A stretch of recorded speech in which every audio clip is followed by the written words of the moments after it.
Friday, everyone, and welcome to Testa and Neal Keep It Real right here on WWSU 106.9 FM and our YouTube channel, WWSU 1069. Boy, if you knew what we just talked about for about an hour.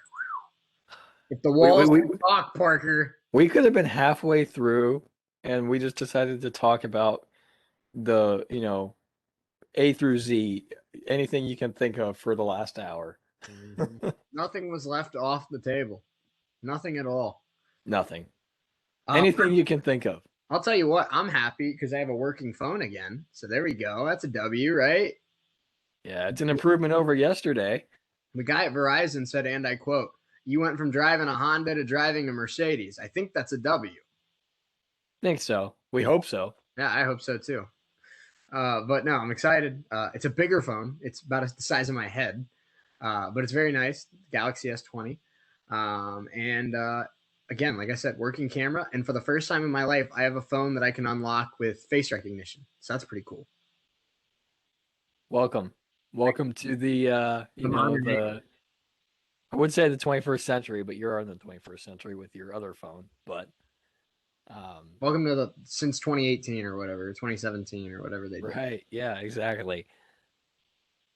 We got a lot to get into today. We forgot to talk about Coach K retiring yesterday, and I can't believe we did that. But we're going to start off with that. Later on in the first hour, we're going to get into Raider Gang. Obviously, they play Tennessee tonight. I'm excited. I wish my Raider Gang hoodie got here in the mail so I could wear it today, but you're just going to have to deal with me wearing the BCA Wright State shirt. So as soon as that Raider Gang hoodie comes in, though, I'm going to be rocking it. But I know you didn't pull the trigger on it, but I think Morgan did, and I know I did. So, I mean, you're going to be the one that's left out on the WWSU staff. Yeah, I should have pulled the trigger on it, but we have a couple T-shirts that'll suffice just fine. That's loser talk. Hoodies are year-round, baby. T-shirts only work for like 4 months. But here's the idea: put the hoodie on and then put the T-shirt over top. Just saying. A T-shirt on top of a hoodie? Yeah, man. I don't know. You don't know what fashion is, dude. Come on. I don't think it's a T-shirt on top of a hoodie. I don't know a lot, but hey, man, don't knock it till you wear it, bro. Okay, I'll give it a shot. But a little bit later on in hour number 1, we're going to talk about, like I said, the Raider Gang. They take on Tennessee tonight. Chad Dallas versus Jake Strand, and we're going to break down literally every single player in the lineup. Quincy Hamilton, what a day for Quincy Hamilton it was yesterday. Gets named an All-American. That's so cool. I'm really happy for him. And this Raider team comes in just absolutely red hot, and I'm excited for it tonight. I mean, like we said last week, I named off the lineup for the people watching and listening to the show. Dews, Hamilton, Black, Sass, Sayre, Alders, Pioto. Oh, I'm sorry, Harris, Alders, Pioto, Mcconnell. Like, nasty, nasty lineup. Chad Dallas is going to have his hands full tonight, so we'll get into that a little bit later in hour number 1. Hour number 2, I know you're excited for this, and I am too. Which athlete is each member of the WWSU staff? We're going to talk about some personality traits, and we're going to try and make an athlete comp. And we're probably going to get yelled at by everyone on the staff today. But we have fun on Fridays. It's Fun Fridays. A little bit. Also in hour number 2, we're going to talk about the MLB All-Star game coming out. All-Star voting, I should say, started this week. We're going to talk about way too early who should be in the All-Star game with about a month before the game. And then as well as NBA talk as well. We're waiting as long as we can because we're recording this on Thursday night, and we're waiting for the Lakers and Suns to get going. So they just tipped off when we start this recording. So we're going to wait until the end of the show to talk about it so it can be at least halftime or so. But Parker, how are you? Happy Friday. Happy Friday, buddy. It was a good week, and it was a little bit weird. It was a weird hour. It was very, very weird week. But like you said, it was a weird last hour that what just happened. But we're having fun. That's what we do here. So we're having fun, and that's what we do on Fridays. Yeah, no doubt about it. And I mean, it's always a fun Friday when the Raider Gang are in action in the NCAA tournament. So. I also forgot to mention a little bit later in hour number 1, I found a graphic on Twitter of every single jersey being used in the tournament. And we did hats yesterday. We're going to do jerseys today. Who has the best jerseys in the NCAA tournament this year. Raider Gang obviously up there, but I'll give you a little bit of a spoiler. Ole Miss Powder Blues. Just saying. If you haven't seen the Ole Miss Powder Blue jerseys, look them up. They're very, very nice. They're awesome. All right, so let's get started. Coach K is calling it a career after this upcoming season. He's the winningest coach in Division I men's basketball history, and he has 5 national championships in his 41 seasons, but he announced earlier this week that he will retire after the 2021-2022 season. I'll tell you what, Parker, I knew that Coach K has, been around the block a few times, but I never really thought that I'd see the day with Duke basketball not accompanied with Mike Krzyzewski. So it's a weird story, but happy for Coach K. Obviously, the greatest coach, one of the greatest coaches in sports history. You could say the greatest coach in college basketball history pretty easily. Very happy for him. He has quite the legacy, and he gets one more chance to go out on a national title with the Blue Devils. Yeah, we've seen guys like Coach K, decide they're gonna call it a career. If it wasn't past this year, this past year, it's gonna be after next season, and that's what Coach K decided to do. And it's really a shame that we're seeing these guys, retire at, they may not seem very old, but Coach K doesn't look old. He's like 74. And it's only a matter of time before guys like Izzo, before guys like Boeheim, Leonard Hamilton as well. Some of these basketball coaches that we've just seemed like would never retire. We're getting up there. So and it's really it's just the winningest coach in college basketball history is Mike Krzyzewski. So it was really really great to see him decide to go out. And really, what we hope is going to be a really good year for the Duke Blue Devils. Yeah, no doubt about it. And Duke comes in. I mean, obviously Duke's going to be really good every year. But Coach K today said in a statement, "My family and I view today as a celebration. Our time at both West Point and Duke has been beyond amazing, and we are thankful and honored to have led 2 college programs at world-class institutions for more than 4 decades. That, coupled with 11 unforgettable years as the United States national team coach, has resulted in a remarkable journey. Certainly, I have been blessed to coach some of the finest young men and greatest players in basketball history as a direct result of these unique opportunities. For us, there is no greater joy than being part of our players' respective endeavors throughout basketball and, more importantly, their lives off the court." I think this is why Coach K is so likable. You can just tell how much it means to him. You can tell how much it wasn't just about the product on the court. It was also about just being there for his players and taking care of his guys and stuff like that. So, Coach K, one of the, like you said, one of the greatest coaches, no matter what. But he did it the right way. He was never involved in any sort of scandal or any sort of violation or anything like that. He did it the right way, and he did it at a really high level for 40 years. Yeah, he did. And there's been lots of rumors on why he's retiring now. And, it's been thrown out that maybe he's retiring because of the changes in the game, and it's a possibility that he isn't enjoying it anymore. And I can tell you both of those things are not true.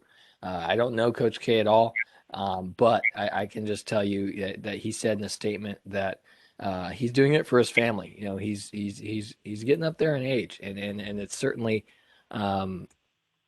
It gets harder as you get older. It really does. He's 74 years old.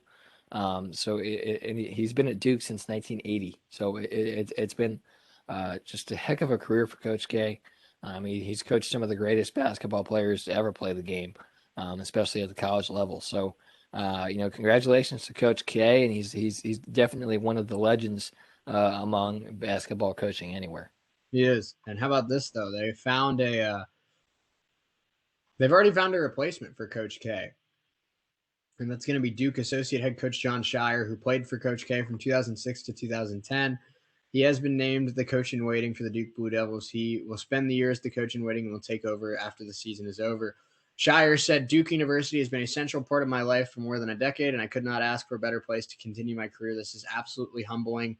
Coach K has built the premier program in our sport thanks to his unwavering competitive edge, a tireless attention to detail, a family-first approach, and a remarkable compassion and care of his players, coaches, and staff. He has set a standard that every coach at every level should strive to achieve."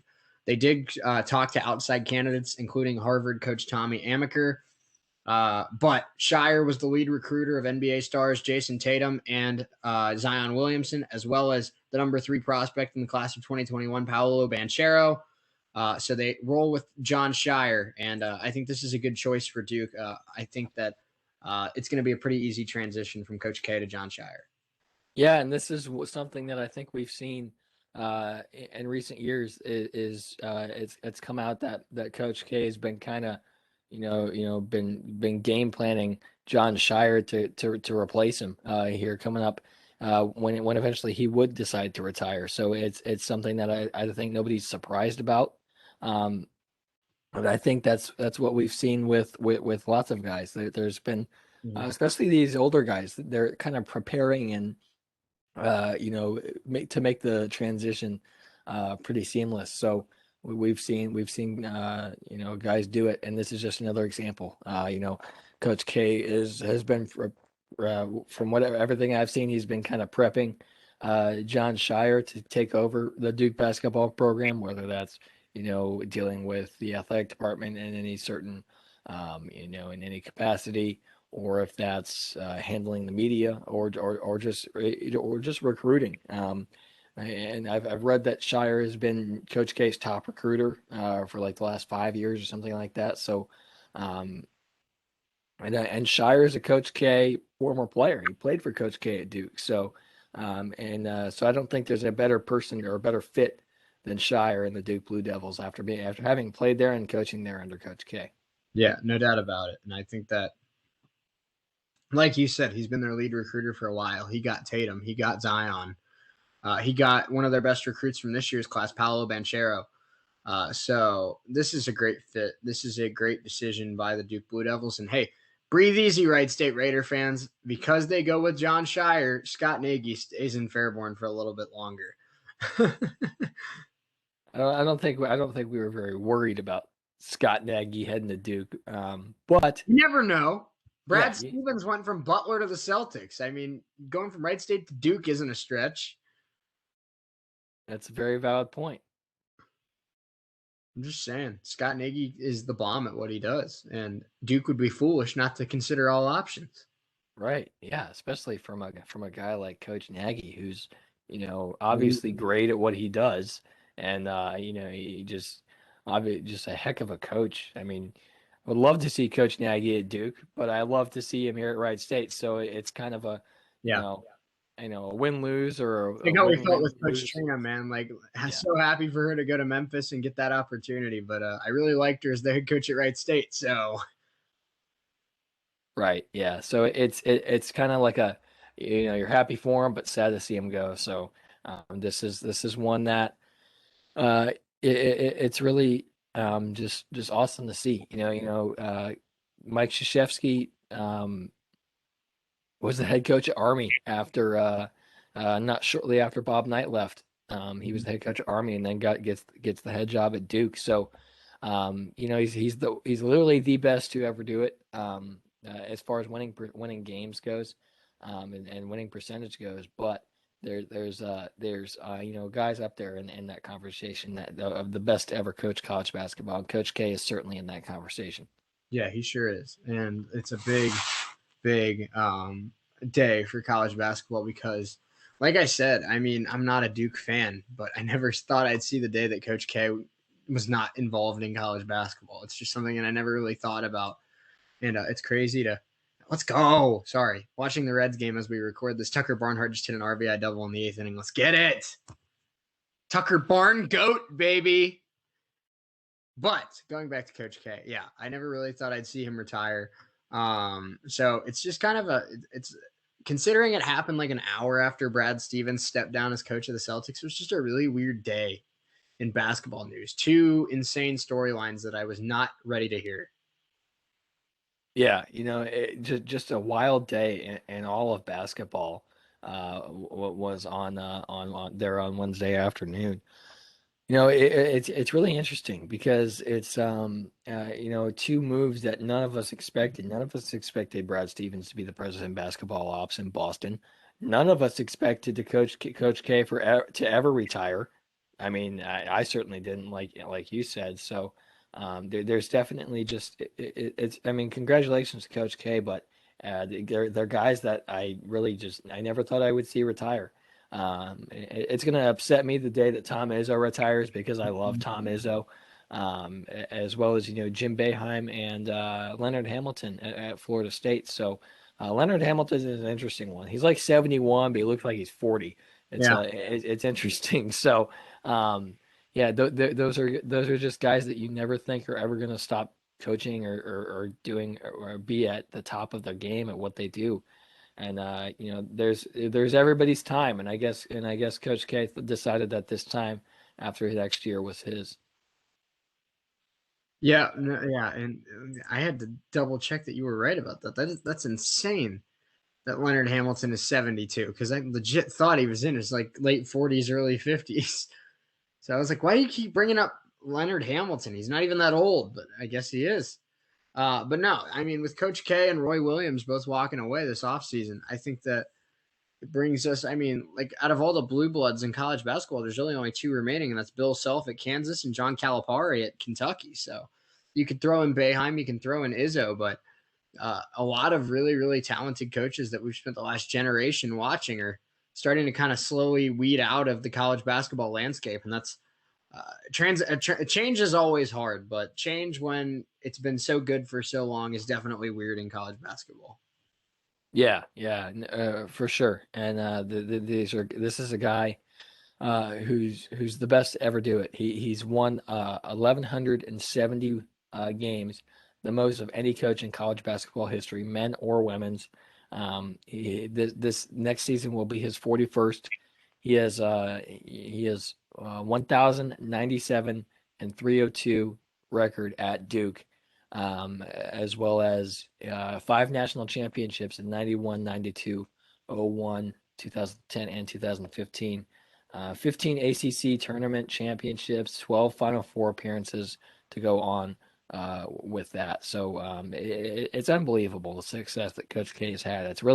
It's a career that we will never see again. It really isn't unless there's a guy who's coming up now who's literally going to start at 22 and coach for forever, which is literally what Coach K has done. So. Um, it's really just a fantastic career, and one that I heard in the news today, one that we will never see again from anybody in any sport. There are guys that are great at what they do, and nobody fits that mold more than Coach K. So it was great to see him decide that now is the time for him to retire, but it sucks to see him leave college basketball. Certainly one of the best to ever do it. It sure does. It sure does. Follow us on social media at ESPN Shea Neal, at Parker Testa, at WWSU1069. That's on Facebook, Twitter, and Instagram. Follow us there. Let us know your thoughts. Coach K walking away from the Duke Blue Devils following the 2021-2022 season. Are you? How do you feel about the John Shire hire? How do you feel about Coach K walking away from, the Duke Blue Devils? Was it something that you never really saw coming, or did you start to kind of prepare yourself for that day? I know that I sure didn't, but I'm curious to hear your thoughts as well. So again, follow us on social media and let us know your thoughts. Be a part of the show. We appreciate you hanging out with us, of course, but we want to hear what you have to say as well. So, Parker, let's move into, the talk of the town here on Friday. The Raider Gang starting off their road to Omaha, if you will, tonight against Tennessee down in Knoxville. We briefly touched on it yesterday. We're going to break it down today, though. Chad Dallas takes on Jake Schrand. First pitch coming up at 6 on ESPN3. Let's just start off with the pitching matchups, man. This is a really good starting matchup. Chad Dallas, we talked about his story. He was recruited as a reliever. He's kind of small, 5'11", 200 pounds, but he's got great command. He's only allowed 17 walks this year. Opponents only hitting 235 against him. He's 10-1. The dude just finds ways to win, even though he's got an ERA of about 4. He finds ways to win for this Volunteers team, and he's going to be really tough for this Raider offense. They're going to have to come with their bats ready to go tonight in Knoxville. Jake Schrand for the Raiders, he's got the stuff, man. He throws 95 with good off speed. And he's got every single opportunity tonight to make a statement and emerge as one of the better starting pitchers in the Knoxville Regional. So this is a big night. We'll start off with the pitchers. Dallas versus Strand. That's a heavyweight fight. I'm really excited for it. Yeah, I am too. This is one that um, I think we kind of speculated on the other day, but Coach Sogard really he confirmed it in that we're going to see the same rotation that we've seen all year, and that's Schran, Bremer, Klein. So, and it's something that we both have said along. If it's working, don't change it it's fantastic. So, I think this is going to be it's really going to be awesome to see this matchup. And this is a Tennessee team that it's beatable. Like you said the other day, it's beatable. So, they have holes. Every team has holes. Every team has weaknesses. It may be tough to find Wright State's weakness. I don't know what that weakness is because they've been fantastic all year. And it'll be up to Tony Vitello and his crew to find that weakness for Wright State. But it's certainly they've looked fantastic all year long, and that they did not skip a beat heading into the Horizon League tournament. They put up 40 runs in 3 games in the Horizon League tournament. So we'll see if that offensive firepower can continue into regionals here. It's going to have to if they want to have any shot. I'm glad you brought up Tony V with the Volunteers because that's what I kind of wanted to touch on next is how good is this coaching matchup? Alex Sogard emerging as one of the better mid-major coaches in the country, and he goes up against, maybe he's right. I think he finished second in SEC Coach of the Year voting only to Arkansas, and Arkansas is the number 1 team in the country. But Tony Vitello's had quite the year with the Tennessee Volunteers. Tennessee was not they were expected to be okay, but they were not expected to be this good.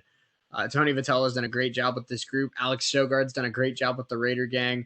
These are 2 really talented coaches that are going to meet tonight, and this game could very well come down to who makes the better game decisions, and both of these guys are really, really good at making game decisions, so it could be that one little mistake that decides this one.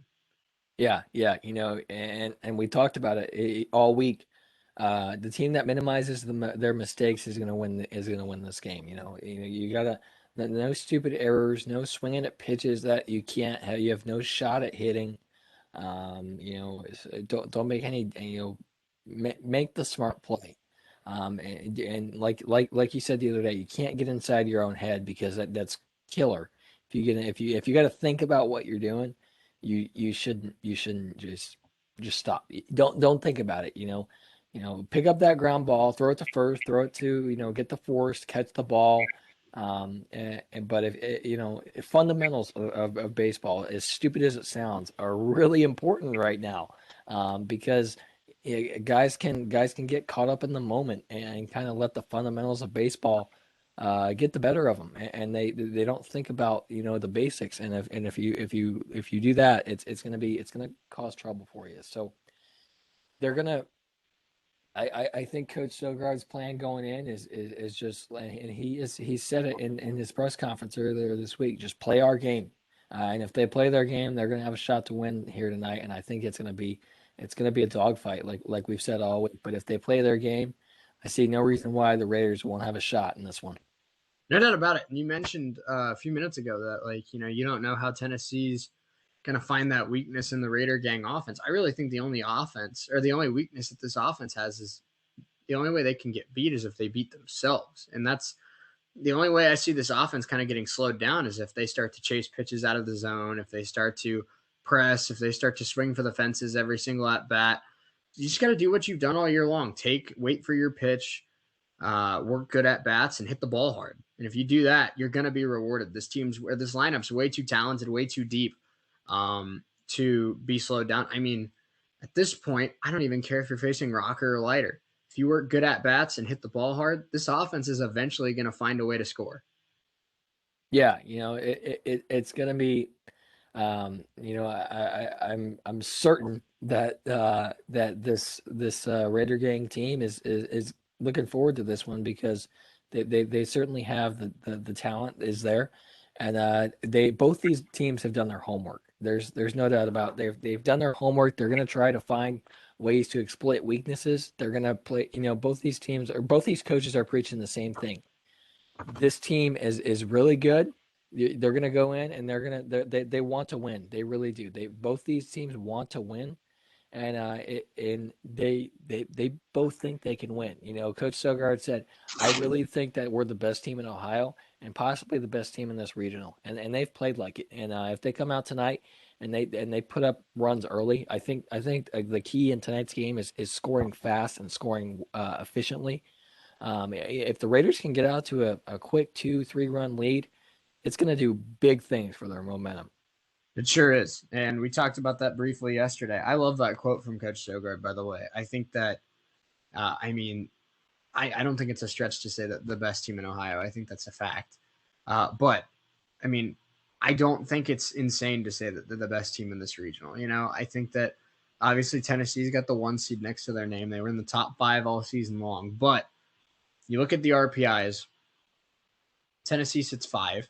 Duke sits 19, Wright State sits 27, and Liberty sits 37, or 36, I'm sorry. But in their last 15 games, Tennessee's 10-5. I know they played in the SEC, and that's a tough conference. I get that. Duke went 13-2, Wright State 14-1, and Liberty 12-3. You could argue Wright State's the hottest team out of any of these 4 coming in, and Wright State's got the best offense in the country statistically with 3 really good starting pitchers. I think they're the best 4 seed in this tournament, and I think that they have a shot to beat anybody in this region and really beat anyone in this tournament. I think that this Wright State team, I said it a couple weeks ago, and I'm sticking to it. I think this Wright State team, I just have a gut feeling. I think they find a way to get to supers, and I wouldn't be shocked if they found a way to get to Omaha. I wouldn't. This team feels special for sure. They are, and he said that, and Coach Sogard said that in his press conference the other day. He said, "I think this is the deepest team that he said he's had as his time as head coach and an assistant at Wright State, and that speaks volumes to guys like certainly for their confidence. So it's really cool to see, the faith that Coach Sogard has in his guys." And they really think that they are the best team in the country, and I personally think they have the best coaching staff in the country. I really do. The work that these guys put in is really second to none. So, it's going to be a dogfight this entire tournament. All these teams are good. They're the best 64 teams in the country. They're there for a reason, and it's gonna take the best baseball to be played to win these games, and I think the Raider Gang can do it. I really do. I agree with you. I think that, like I said earlier, they took 2 out of 3 from Tennessee last year, and the argument I keep hearing is this isn't the same Tennessee team from last year. They're a lot better. This isn't the same Wright State team from last year. They're a lot better. So this game is going to be a dogfight, and I get that Tennessee has home field advantage. I get that Tennessee's going to have a crowd cheering for them, but Wright State has only lost 6 times in their last 41 games. They've only lost a total of 11 games this season. This team does not lose very often, and they don't find themselves in a hole very often. So this is a team, like you said, and like we said yesterday, if they can find a way to get 2 or 3 runs off of Chad Dallas early, get that lead, and relax, this team's going to be really hard to claw back against. I don't care if you're Tennessee. I don't care if you're Vanderbilt. I don't care if you're number 1 Arkansas. If Wright State's relaxed and playing with the lead, there's not many teams in the country that can come back. Right, and that's what I think. That's what I think that this Wright State team knows. If they can jump out to a lead, their pitching staff is good enough to hold that lead. And if you have a lead as a pitcher, it does tremendous things for your confidence. You're more relaxed. You feel good about your stuff. You're playing better.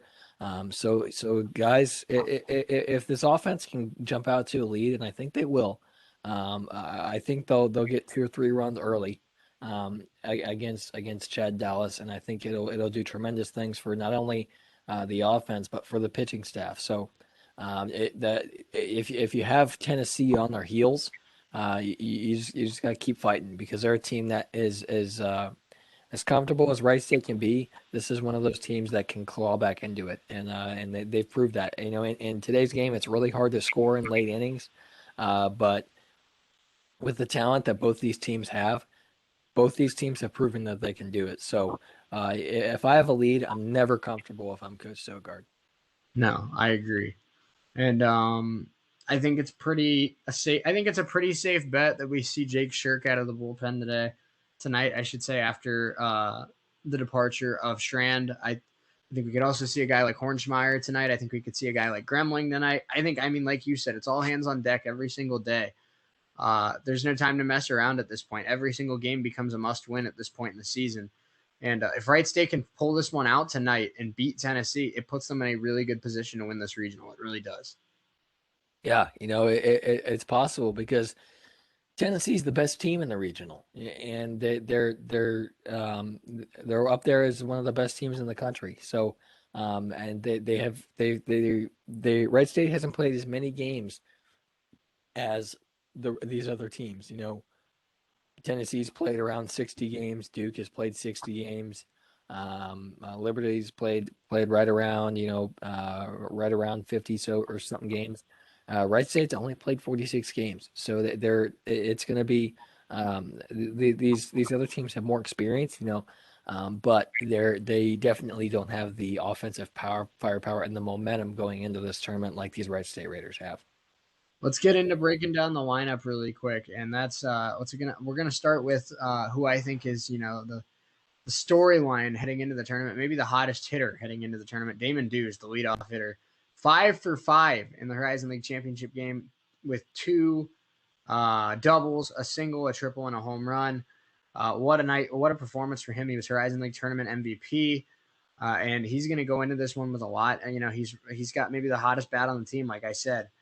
And if he can set the table against Damon Dews, if he can get on base a couple times, or not against Chad Dallas, get on base a couple times, it really puts this offense in a good spot because right behind him you have the three-headed monster of Hamilton, Black, and Sass, with Sarah right behind them as well. So if Dews can do his job and get on base a couple times in this game, it makes life a lot easier for the Raider gang. But Damon Dews comes into this one the hottest hitter on the team, and he's going to be a name I think we hear a lot tonight.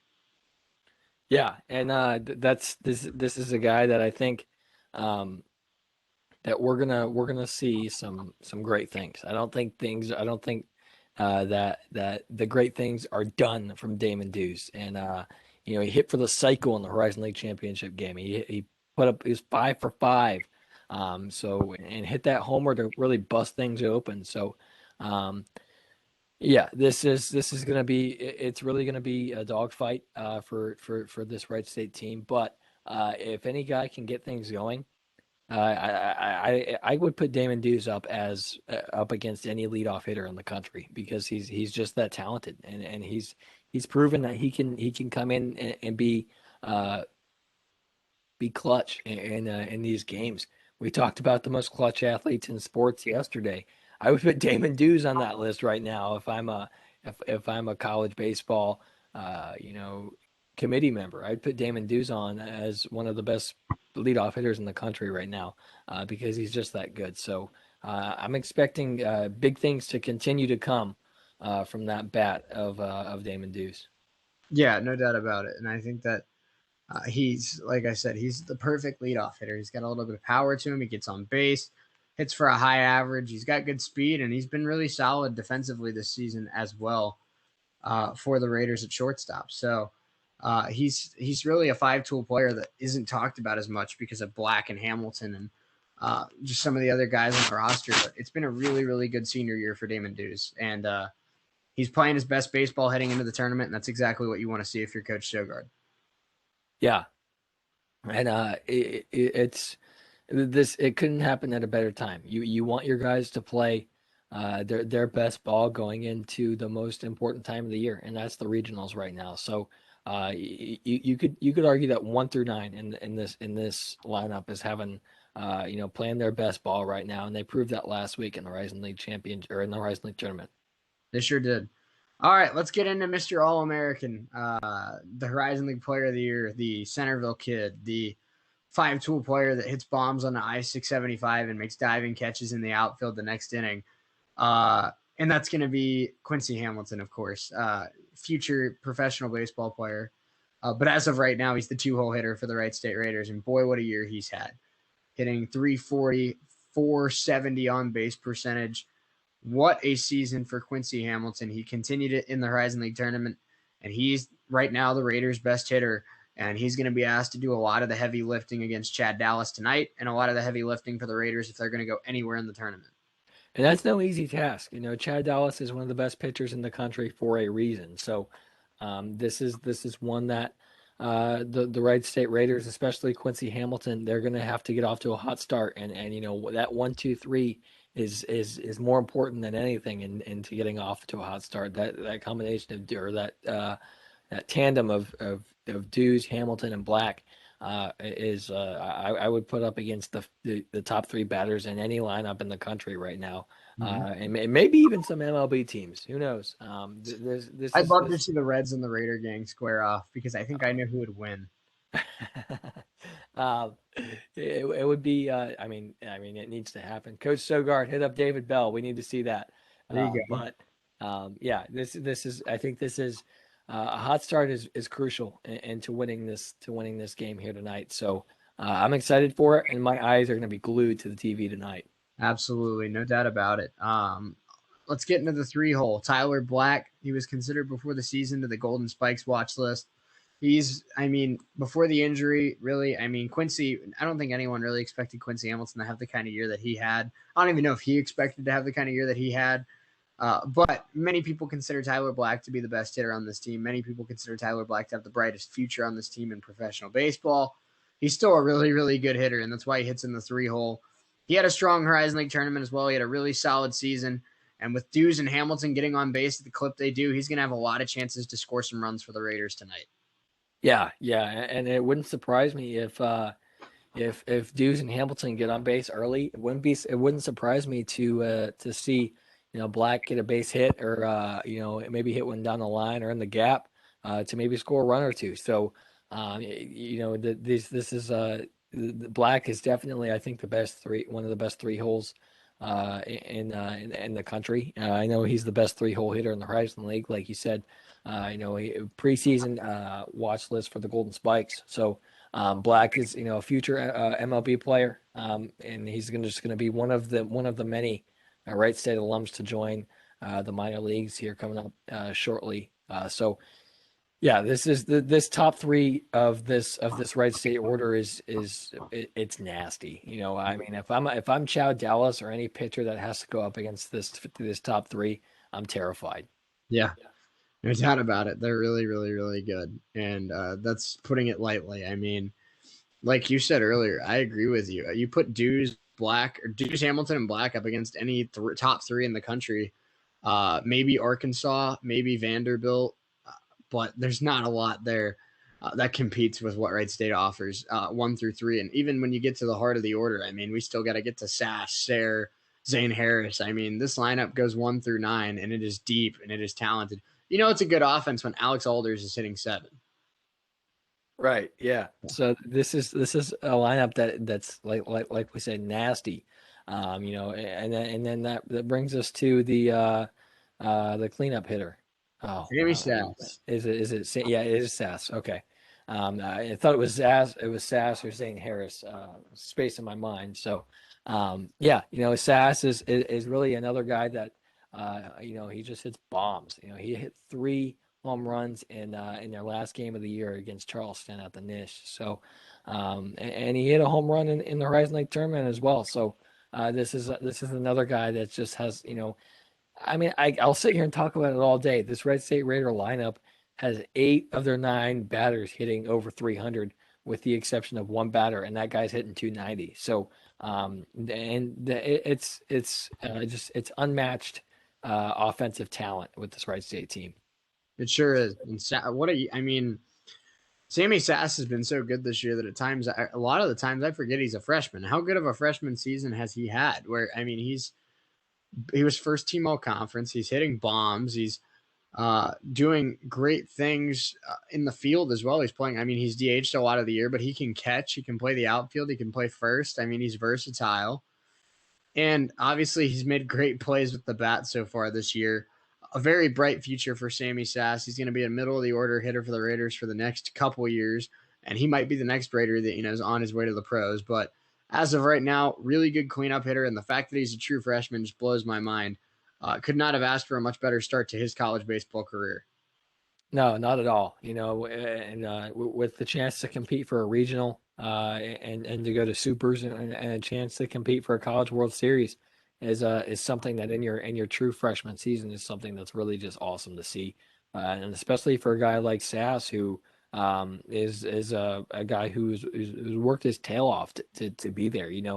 It's really just it's insane to say that if you're a true freshman and you're one of the top hitters on this team, a Wright State team who has the best offense in the country, and you're batting fourth in this lineup, it's really just an amazing feat that Sass has had this season.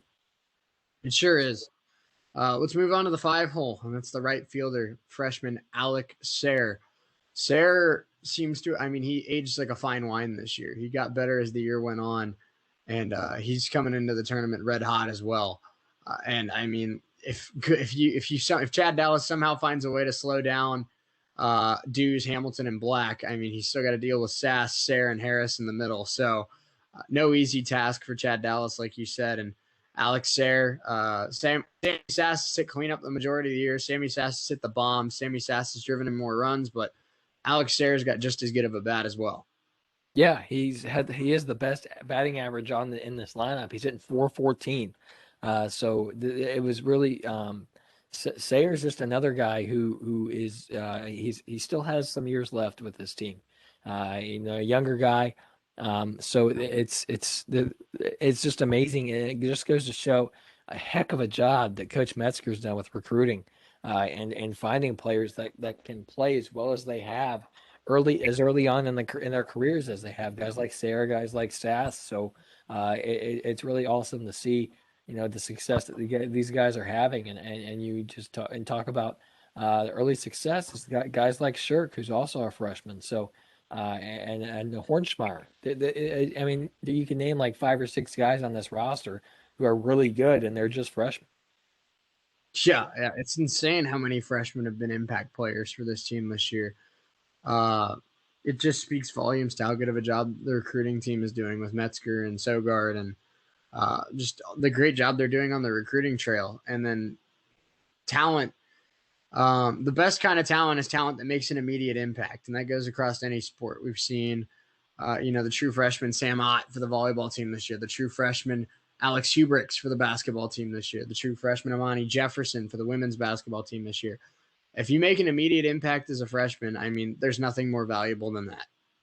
No, and if you're a coach, it's something that you just love because lots of guys take time to develop, and if you're that good in your freshman season, you make your coach's job a lot easier. So I'm sure there's more development to be made and more practice, and you can always add elements to your game. But if you're that talented at that young of an age and at that early on in your career, just imagine the things you can do as you move further into your college career and even beyond. Yeah, no doubt about it. Let's get to the 6 hole hitter, Zane Harris. Zane Harris, he's a very, very big dude, but he's your stereotypical middle of the order power hitter. He's got a lot of pop, he's got a lot of size, good first baseman defensively, but he hits a lot of doubles, hits a lot of home runs. He's an extra base hit machine, and he works good at bats. He draws a lot of walks as well. So that top 5 is nasty, but even in the 6 hole, you've got a guy that could hit 3 or 4 for a lot of teams. Yeah, and you could say that about 1 through 9 to this order. You could argue that McConnell could be up there as a 4 or 5 hitter in every other lineup in the country. And all these guys are playing fantastic baseball, and that didn't skip a beat with Harris. He had a heck of a championship game for Wright State, and it was really great to see him have the success that he did. He had 7 RBIs in that championship game, did Harris. So, just another talented hitter, 1 through 9 in this Raider lineup. No doubt about it. Zane Harris, a big, big lefty to help kind of break up the righties in this lineup. Obviously, you have Hamilton and Black at the top, but then you have Sass, Sayre, both righties, and then Harris separates it before Alders, Pioto. So there's a lefty right in the middle there, four righties. So let's get to the 7 hole. Alex Alders, the only player on this team that's not hitting 300, but he's hitting 290. He's maybe the best athlete on the team. And he's a do it all kind of guy. He can steal a base, he can make a catch in the outfield, he can hit a bomb, and he can work a good at bat. So Alex Alders can make an impact in a variety of ways, and I think that's why Alex Sogard loves him so much, is because he just finds ways to help the team win. Yeah, and it's another guy who's been here what seems like forever. He's a sixth-year senior, along with Pioto. So this is just another example of um, the talent that these guys have. It's fantastic to see that. So I mean, I just love watching this team. There's aspects of baseball that I am for sure get annoyed with these days, especially in pro baseball. But I'm not annoyed with this Raider Gang team because they're a hell of a lot of fun to watch.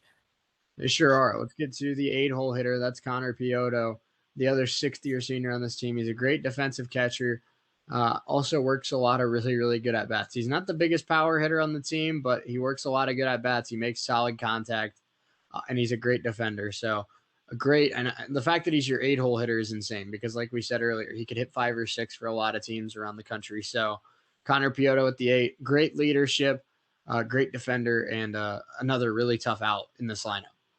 Yeah, and he's another guy that we can talk about where he's there's like a few sixth-year seniors on this team, and Pioto is one of them. So he's a heck of a leader, and leaders are valuable, especially with teams um, like this, because those older guys, those seniors, the guys that have been there forever, are that bridge between the players and the coaches. So another guy in this lineup is Pioto is just talented. He's just a heck of a hitter, but he's also a tremendous defensive catcher. He's just insanely good behind the dish. So another guy that really is really a lot of fun to watch, and another guy that. There are a few guys in this lineup that Coach Sogard and company are going to miss when they ultimately move on to professional baseball. But we'll enjoy him while we got him, and Pioto's one of those guys. Sure is. And let's get to the 9 hole. The Springboro kid, Justin Mcconnell. He might have had the biggest growth on the team this year, other than Quincy Hamilton, because he was hitting 230 last year and kind of playing a utility role. Now he's the everyday third baseman, hitting over 300 and playing great defense at the hot corner. And he's still only a sophomore. So Justin McConnell getting better and better every single day, and he might be the next stud middle of the order guy for Wright State next year. Yeah, it's quite possible. He's made a couple of defensive mistakes, and you can't fault him at that. But he's been a tremendous 9 hole hitter, and when you have a guy who as good as he is, and he's hitting in the 9 hole, talking about a guy who can possibly hit, 3 or 4 spots up, maybe even more than that in any other lineup. So. This just goes to show why Wright State's the best offense in the country. It's because they have guys who are hitting 300 and they're hitting in your 9 hole. So another guy that we talk about is who's had, just like you said, heck of improvement from last year, like hitting 230. Now he's up over 300, and every day starter for Alex Sogard. Absolutely. So there you have it, 1 through 9 for the Wright State Raiders for tonight's game against Tennessee. We're gonna get more back into that in hour number 2. We got about 10 minutes left here in hour number 1, so we're gonna pull up this graphic that I found on Twitter, Parker. All the jerseys for the NCAA tournament so far. It starts today. So I told you earlier in the show, the first one that jumps out at me, of course, other than the Raider Gang, because the Raider Gang have an elite jersey scheme with the green and gold, but the Ole Miss powder blues are absolutely gorgeous. Powder blue anything I just love, and it's that Ole Miss is really one of the best in the country right now. Or I'm sorry, in the entire tournament. This graphic shows the main jersey for all these teams, And it's certainly that Ole Miss just pops. You know, the powder blue with the red cursive lettering on the front is just awesome. I mean, I love to see that, and it's really cool. So, you know, and another one that pops out to me is the where'd it go? This Arizona Sun Devils in the Austin Regional. You know, the red with the yellow lettering is awesome.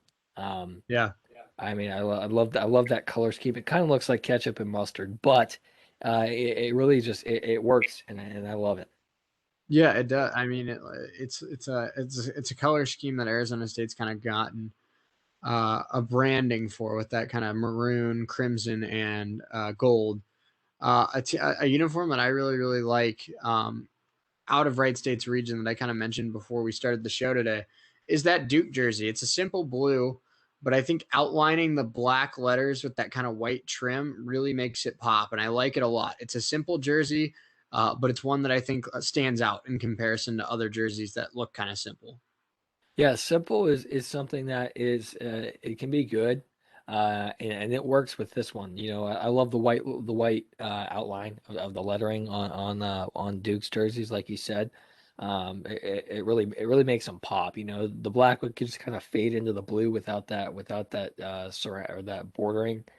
So that's one I like a lot. It's really cool, and some of the one of the ones that I like as well is Notre Dame, the Yeah, green with the navy blue and the gold lining of the Irish, and they use a shamrock to dot the I, which I love.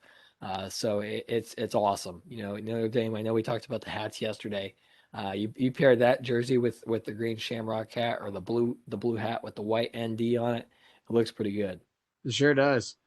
One that jumps out to me here as well. It's coming out of the Lubbock Regional with Texas Tech. I know that we kind of talked about their hat yesterday, but it's a simple color scheme, but it's just so classic and so historic that I had to say it. UCLA, that script UCLA with the gold trim on the blue jersey, the 42 logo on the hat. It's so classic. It's so iconic. It's hard not to, fangirl over UCLA gear because UCLA just does it right. Yeah, some of the best, one of the best color schemes in the country. You know, that light blue with gold is one that's awesome. And you know, whenever I see that, I think UCLA Bruins, especially with you know on a jersey like this. I know we talked about their hats yesterday, and that was one of my favorite hats that we talked about. But um, it's one that we see a lot. You know, that blue and gold. I think UCLA every time, and it's really just awesome to see UCLA in this tournament. UCLA has just tremendous athletic programs across the board, um, as well as you know another jersey pops out to me is University of Texas. The pinstriped white with the simple orange Texas letters on it is awesome. Um, as well as you know the TCU, as simple as it is, you know, white pinstripes with purple cursive letters. It just says frogs on it, and I know I don't think there's a greater mascot in the country than a horned frog. Yeah, you're right. You don't have to try and get me on the side of TCU. So I mentioned yesterday that it was kind of where I wanted to go for a while. So I'm totally with you there. But I've got two more here that I want to talk about here in hour number one. We got about 4 minutes left here in hour number one, and we appreciate you hanging out with us here on this Friday. Happy, Raider Gang Friday to all of you. The Wright State Raiders in action tonight against Tennessee. If you've been living under a rock, so make sure you catch that tonight on ESPN3. But two that jump out at me here that I just really like. Again, one for classic reasons, and one just because I think it looks really cool. And that's going to be Texas Tech. I'm a sucker for the pinstripes, and I love that Texas Tech logo as well. The simple T over the small T under the big T. I just think it looks really clean. And then one that I really like as well, just because of the color scheme, that green with the light gold is Charlotte down in the Greenville Regional against East Carolina. A lot of teams rocking green and gold in this tournament, including the Wright State Raiders. But I like that their gold's a little bit lighter than Wright State's, and I think it meshes well with their darker green as well. Yeah, yeah, that's one I like a lot, and moving over one in that same regional, the Maryland Terrapins. I love that red with the Maryland logo there on the left side of the jersey, as well as numbers. And you go another one that pops out to me right above it is Florida State. That gold jersey with the red letters, and it just says Seminoles is one that's awesome to me. And there's just, I mean, we could sit here and fangirl about baseball jerseys all day because Yes, it's we just could. that fun. Yes, we could. The last one I'm going to talk about here in hour number one is from, it's the third one I'm going to go from the Lubbock Regional. Lubbock's got some really good jerseys in this region, but the Carolina with the dark blue and the powder blue, the Carolina blue lettering, cursive lettering, that looks really, really good. And I'm excited to watch UCLA and North Carolina go head to head because it might be the best matchup in terms of jerseys in this tournament. Yeah, it's possible. And if we had a bracket elimination challenge for baseball jerseys, that Lubbock Regional would be one that is really tough to get out of, because there's four quality jerseys. I mean, Army's got a good jersey too. you Yeah. want to go over, and Army has a really good one also. Um, I think the last one that I'm going to talk about here in hour number one is keeping it in within the Knoxville regional. I love Tennessee's jerseys. Mhm. The white with that orange is a color scheme that I love. The light, not the darker orange, but the lighter, more yellow orange is a color that's just awesome to me. It sure is. No doubt about it. So, hour number one in the books here on WWSU 106.9 FM and on our YouTube channel, WWSU 1069. We appreciate you hanging out with us here on Friday. I'm Shea Neal alongside with me, Parker Testa. You can follow us on social media at WWSU 1069. That's on Instagram, Twitter, and Facebook. Our marketing director's on vacation now, but she did just post a graphic promoting Show of the Week. So go give that some love on both Instagram and Twitter. I assume she also put it on Facebook. I don't know. I'm not on Facebook, but um, she's killing it. And I'm kind of disappointed that I have to figure out how to survive a week without her making graphics because I've gotten spoiled with it. You'll be fine. We'll survive. If we can survive a few days without Patrick, we can survive a few days without some graphics. Maybe. We'll see. Maybe. We'll Uh, see. Yeah. but no, a lot to get into here in hour number two coming up. The MLB All Star Game. The voting just opened for that. Who would make the All Star Game if it's ended? If it started today, we'll get into that as well, and also the NBA playoffs going on right now. Not Utah. I'm sorry. Denver and Portland. That game came to an end. We'll break that down as well. And the Lakers and the Suns. Big storyline out of LA tonight. Anthony Davis playing in game 6 tonight. How did that go? We'll get into all that and more when we come back. Don't go anywhere. Keep it real. Hour number two is coming up next, and you're keeping it locked right here on WWSU 1069.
Hour number 2 here of Keep It Real with Testa and Neal. How are you? I'm Shea Neal. Alongside with me, Parker. Testa, a little bit of an extended break there as we ended hour number 1, but we are back now for hour number 2. And Parker, I got to tell you, I was going to wait until the end of the show to talk about the NBA, but I think we can talk about it because I think it's over. Yeah, it's possible. This is it's interesting. The Lakers are. I mean, they came back a little bit, but it's surprising. No doubt about that. Yeah, it sure is. Anthony Davis played tonight, started the game, only got through about 5 minutes before he re-aggravated that injury. LeBron hasn't had the best game of his life tonight. 11 points, 4 rebounds, 2 assists. But the Lakers right now are trailing 55-36. They have outscored the Suns by 3 points here in the second quarter, but just what a start by the Suns. 27 for Devin Booker in this first half, as well as 5 assists from Chris Paul, 9 points from Crowder, 5 from Bridges. It's really been the Devin Booker show so far, but the Suns took advantage of the Lakers being shorthanded, and they're just a couple of quarters away from punching their tickets to the second round of the playoffs, and really a team that we didn't give a lot of a chance against the Lakers, us included, played a really heck of a series. Yeah, they did, and this is one that I expected Phoenix to kind of take advantage of the mismatch. They knew AD was going to play. They knew that he had an injury, and I think that they went after that injury. They really did, and caused him to re-aggravate it. And we've seen it. The Lakers without Anthony Davis, they struggle, and we've been seeing that tonight so far. It was 36-14 after one quarter, so. It's interesting. This is an interesting storyline. The defending champions have their backs against the wall in an elimination game here tonight.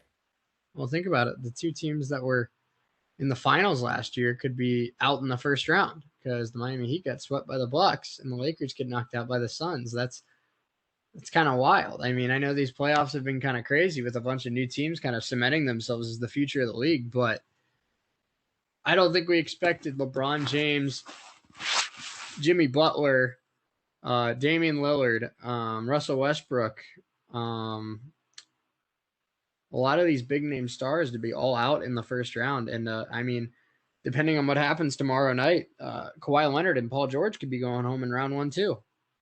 Yeah, it's certainly possible. Yeah, that's a series that I think we both love is that Mavs Clippers series. So this is a weird year in the NBA. It really is. So it certainly has the chance to be one of the weirdest NBA finals as far as team matchups goes.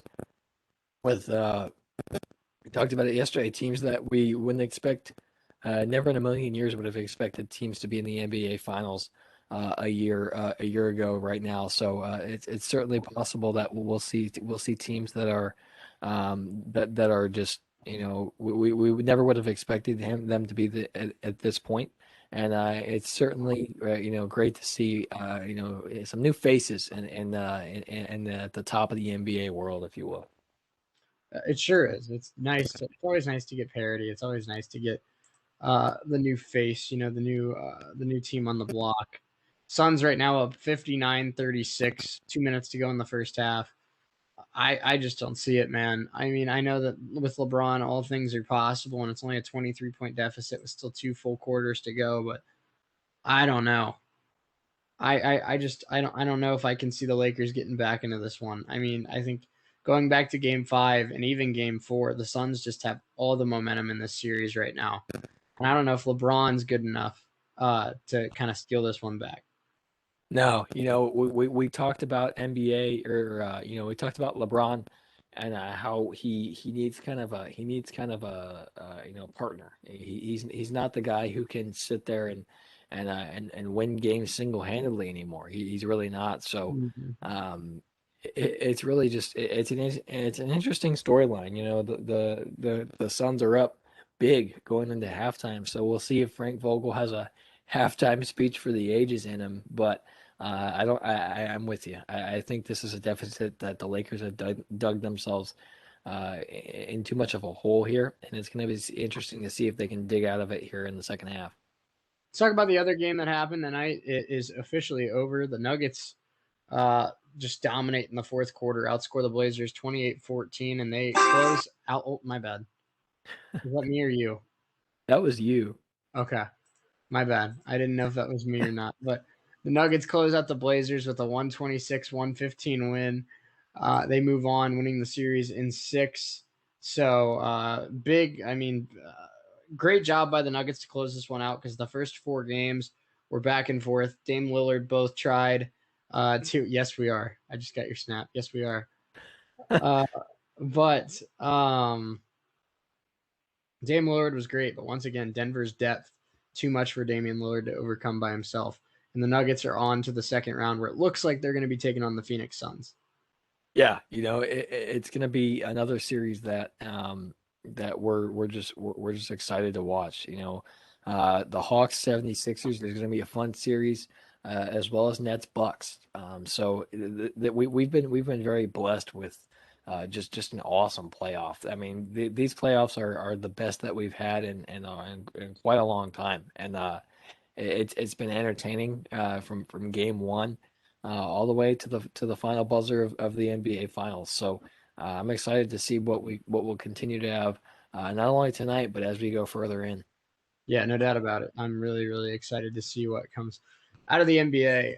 The playoffs have been great so far, and having matchups like Atlanta and Philly in the second round, and Brooklyn and Miami or Milwaukee, excuse me, and Phoenix and Denver, and potentially Dallas and Utah. Don't do that, man. I'm gonna yawn if I see you yawning. Stop it. Cut it Oh, out. oh man, God.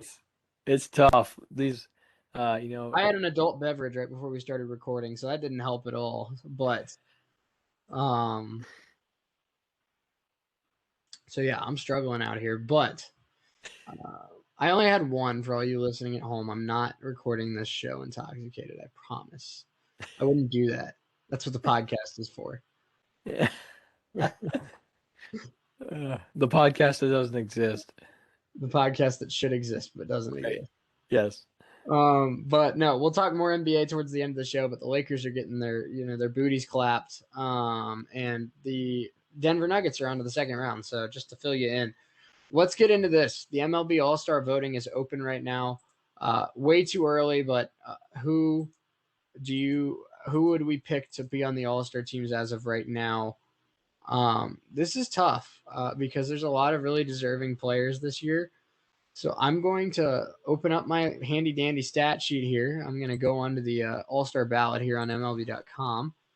I'll start with 2 players. I'll start with the National League, and I'll start with 2 guys that you already know I'm going to start with, and that's the outfield. Jesse Winker and Nick Castellanos deserve to be there, and I saw your little head shake, and I don't appreciate it because you know that Jesse Winker and Nick Castellanos deserve to be there. Yeah, they do, and it's gonna be interesting to say the least here coming down the stretch towards the All-Star break and to see who actually makes it in. There's people who I think um, I think there's gonna be guys that we don't expect, and it happens every year. There's guys that get in who we don't expect. So. I think, as good as Winker and Castellanos are, they deserve to be in the All-Star game. So, yeah, we'll see. I'm on a we'll see basis with the NBA with the MLB All-Stars right now. So, it's gonna be fun to watch going down the stretch to see what guys can kind of come out of the gutter a little bit to kind of make themselves have a push for an All-Star game. And there's always guys that tend to have a little bit of a decline. So we'll see who those guys fill out those certain spots are. Yeah, no doubt about it. And to finish off the National League, so I have Winker and Castellanos, Winker in left, Castellanos in right. I love Ketel Marte. He's hitting 375 on the year, but he's been injured, so he only has 4 home runs and 14 RBIs. So I gave the nod to Ronald Acuna Jr. for the center fielder on my National League All-Star team, hitting 290 with 17 homers, 35 RBIs. So I think that's going to be my National League outfield, Winker, Acuna, and Castellanos, and I think most people would agree with that. Yeah, I would agree with you. Those 3 guys are certainly, top talents in on their respective teams and in the National League. Both Castellanos and Winker are 1 and 2 as far as batting average goes for the National League. So those two guys certainly have tremendous bids for the All-Star game. So as well as Acuna leads the National League in home runs. So there's certainly they've definitely made their case for home runs, or I'm sorry, for All-Star break or All-Star games. Man, I'm stumbling over my words, but yeah, I would agree with you that National League outfield has got to be Castellanos, Acuna, and Winker. It sure does. In the American League, this one's a little harder because the two guys that have really stole the show this year are both hurt: Mike Trout and Byron Buxton. So for this one, I went with Aaron Judge. He's hitting 289, 13 homers, 30 RBIs. I went with Judge.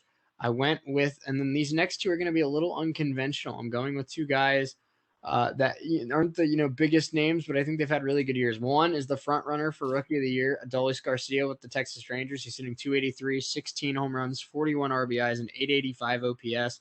I'm putting him basically in place of Trout because Trout is hurt. But I think he deserves to be there if Trout can't go. And then in place of Buxton, a guy that I've really been impressed with. He came back from an injury, and he's been really, really good. Mitch Haniger hitting 265, 14 homers, 37 RBIs. So it's a little weird because it's injured, but my American League outfield is Aaron Judge, Adolis Garcia, and Mitch Haniger. Okay, I like it. I'm gonna if Trout and if Trout can't go and if Buxton can't go, I like JD Martinez in Boston. He's had a heck of a year. He's batting 322, and so I would put JD Martinez in the place of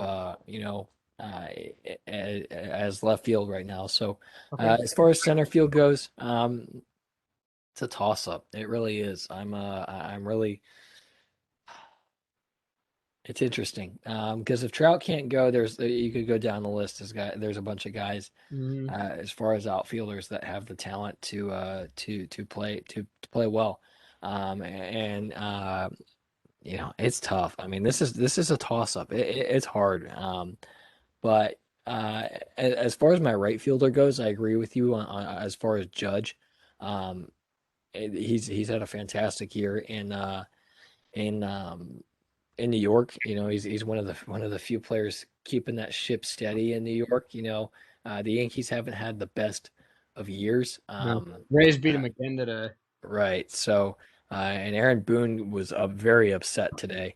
He got ejected in today's game, but um, you know, you know, um, yeah, the Judge is having a fantastic year, and he deserves to be in the All Star game if guys like Trout and Buxton can't go. But as far as center field goes, I like Luis Robert in Okay. Chicago. Even though he's hurt, I think there's a possibility he will be back before the All Star break.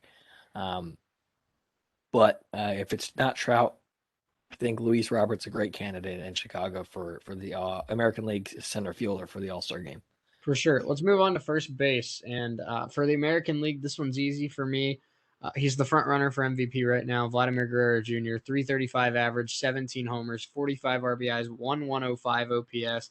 What a year it's been for Vladdy so far. He's earned the right to be the starting first baseman in the All Star game. And for the National League, I'm going to make you happy here. I'm going with Max Muncy, hitting 268, 13 bombs, 30 RBIs, and a 964 OPS. He's been the best first baseman in the National League. So for first base, I'm going with Guerrero and Muncy, and I think that was a pretty easy position to figure out. Yeah, as far as American League and first baseman, Vladdy Jr. is mine as well as in the American League because for all the reasons you just say, he's putting up a career year, an MVP caliber year, there in in Toronto. But as far as National League goes, I have a hard time voting against Freddie Freeman. I really don't. I really do. He's been really good, and you can make the case as well in the National League or in the American League for guys like LeMahieu and Jose Abreu, but there's no going against Vladdy Jr.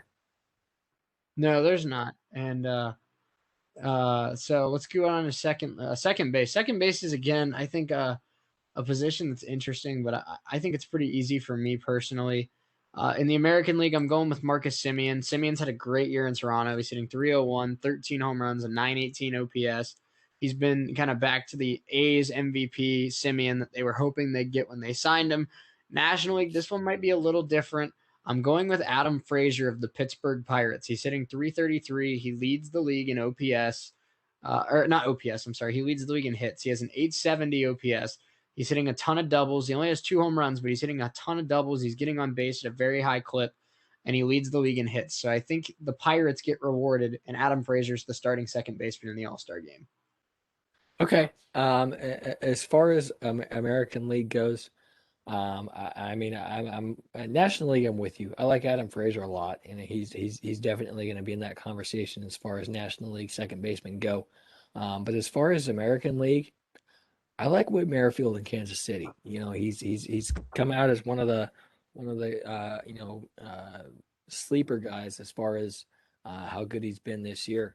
So I like Whit there in Kansas City. But you could make the case for other guys. You can make the case for Madrigal in Chicago. You could make the case for Glaber there with the Yankees. But there's a bunch of guys going down the list. But I'm taking Whit Merrifield in Kansas City.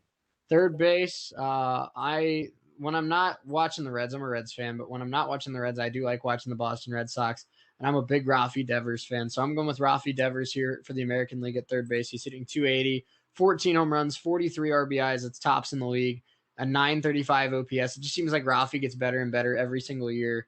And then in the National League, a guy that I kind of wrote off as being maybe a little overrated. He's had quite a comeback year.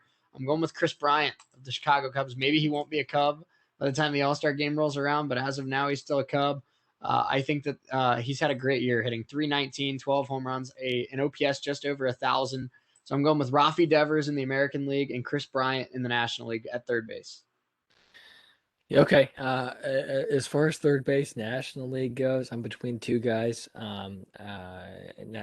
For National League, I'm in between Nolan Arenado in St. Louis. I know you hate to hear that, but I don't like Chris Bryant much either. So I mean, it's a lesser of two evils for me. right, right. And those are the two guys I'm in between. I'm in between Bryant and I'm in between Arenado. As far as American League goes, I love Anthony Rendon with the Angels. He's been great there in Anaheim for Joe Madden. So those are my guys. I'm going to take Nolan Arenado for the National League and Rendon for the American League at third base. Okay. Let's get to shortstop. This one is a little tougher for me because I'll start with the American League because I think the American League's easy. I'm going with Xander Bogaerts, hitting 312, 10 home runs, 33 RBIs, 910 OPS. I mean, guys like JD Martinez and Vladdy Jr. are kind of putting together the MVP resumes, but Xander Bogaerts is one of the best shortstops in the league, and he's played like it again this year. He's probably the best offensive shortstop in the league. His defense has gotten better.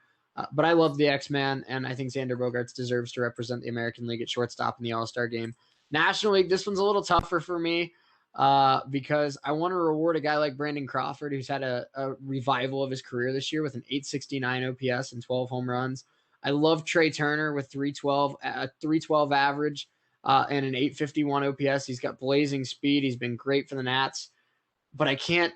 I just got to go with Tatis, man. Hitting 296, 17 bombs, leads the league, 39 RBIs, and almost an 1,100 OPS.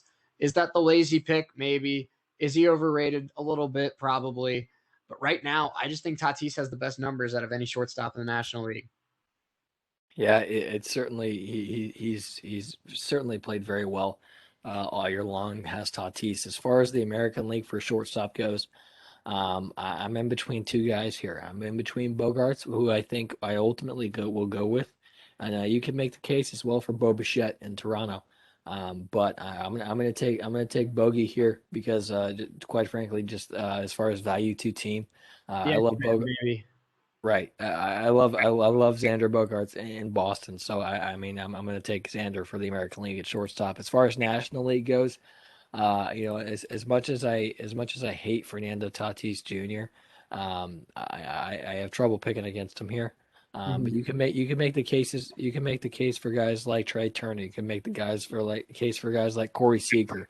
But I'm going to go with Tatis as well, just because he's played well and he's certainly very popular among MLB fans right now.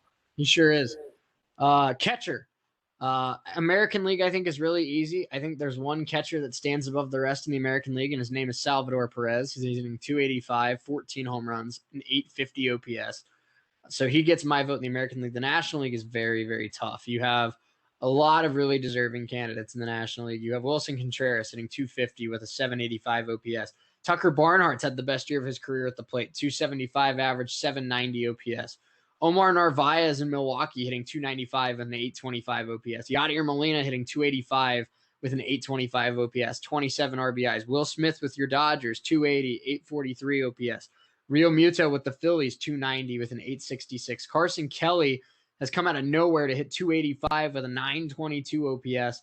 But at the end of the day, you might not like me for this, but I'm going to go with the guy that saved his career this year, Buster Posey, hitting 322, 10 home runs, 21 RBIs, a 994 OPS. I don't know what happened, but he looks like the MVP from 2012 again. Buster Posey's got to be the catcher in the All-Star game this year for me. Yeah, he's been amazing.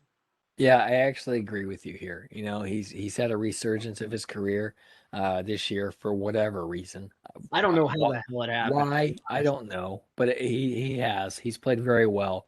As much as much as good as Real Muto has been, and as much as I love Will Smith, I can't argue against Buster Posey. He's been fantastic, as well as headed over to the American League. Sean Murphy's had a great year in Oakland.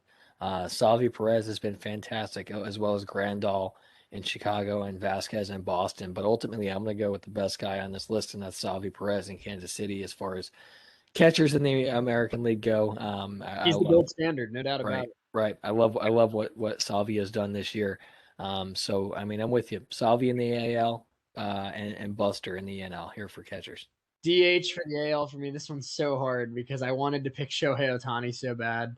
260 average for Ohtani, 15 bombs, 40 RBIs, and 913 OPS. Most other years that would get him the DH spot in the AL, but I got to go with JD Martinez. 322, 12 bombs, 39 RBIs, 962 OPS. I know you put him in the outfield, so you can pick Ohtani, but I didn't put him in my outfield, so I'm going to put him at DH because JD Martinez deserves to be an all-star. Yeah, I'm taking Ohtani here because I put Martinez in the outfield, like you said. But if I hadn't, I would pick JD as well. But you could make a case for another guy. You can make a case for, Yordan Alvarez. You can make the case for Giancarlo Stanton. You can make the case for Nelson Cruz. How about the year Nelson Cruz has had? So you could go down the list as far as DH goes, but it's tough to pick against one of the league MVP candidates in Shohei. This will be a little harder because they're not letting us vote for pitchers yet. But let's play a game. We'll do 3 starters in each league and 2 relievers. So for me, we'll start with the National League. My 2 relievers in the National League that I'm going to go with, Josh Hader with the Brewers. Pretty easy. Lazy pick, but he's the best reliever in baseball. And Craig Kimbrell. He's turned his career around in Chicago this year. His ERA below 1, and he's been the rock in the Cubs bullpen this year. I thought he was washed. I thought he was done. I thought he was cooked, but he's had quite a year, and he deserves to be an all-star. So my 2 relievers in the NL are Kimbrell and Hader. Yeah, I like Hader as well.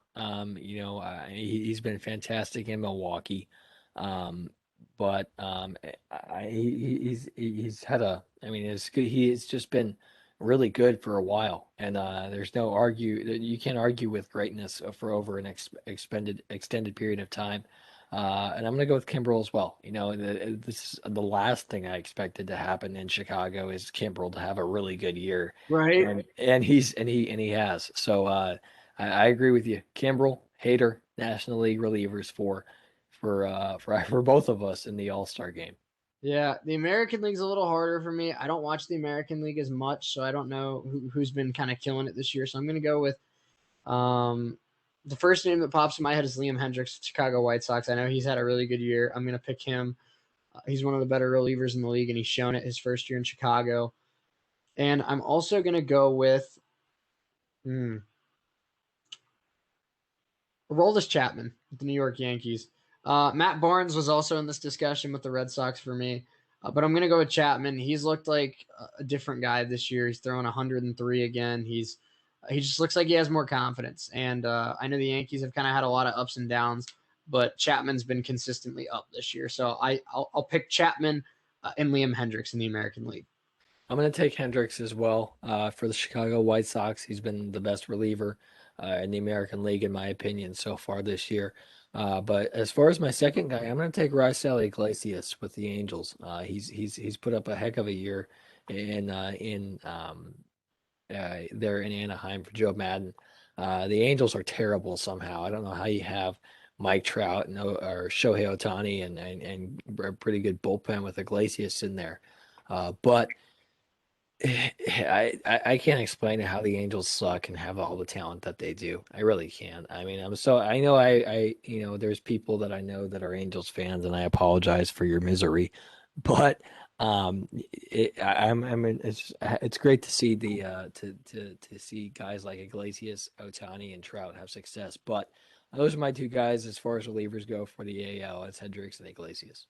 Yeah, okay. Let's do starters now. For the American League, I'm going to go with Garrett Cole. I'm going to go with Shane Bieber, and I'm going to go with oh